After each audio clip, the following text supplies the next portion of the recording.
டேய் நாம இப்ப எங்க இருக்கேன் தெரியுமா? நான் தான் இப்ப எங்க இருக்கேன்னு தெரிஞ்சா நீ ஷாக் ஆவ.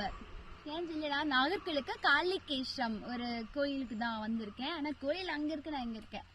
சரி, நீ லைசன்ஸ் எடுக்க ஆர்டி ஆபீஸ் போலான்னு சொல்லியிருந்தில்ல, லைசன்ஸ் எடுக்க நீ ஆர்டி ஆபீஸே போத்தாவில்லை. ஏன்னா அந்த ஆர்டி ஆபீஸே நான் தான்.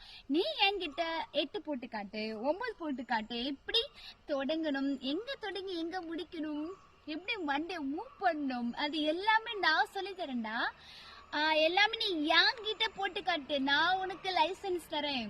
அக்காவுக்கு போட்டு தரேன், சரியா? 100% அக்கா நான் போட்டு தரேன், சரியா? செமையா இருக்குல்ல, இந்த இடத்துல நம்ம வந்து லைசன்ஸ் போடலாம். அந்த சைடு காட்டுங்க. நல்லா இருக்குல்ல, இடம் பத்தியா பக்கவா இருக்குல்ல. இதுல நீ எங்க வேணா 9 போடு, 10 போடு, எத்தனை வேணாலும் போட்டுக்கலாம். எல்லாமே நான் இங்க இருந்து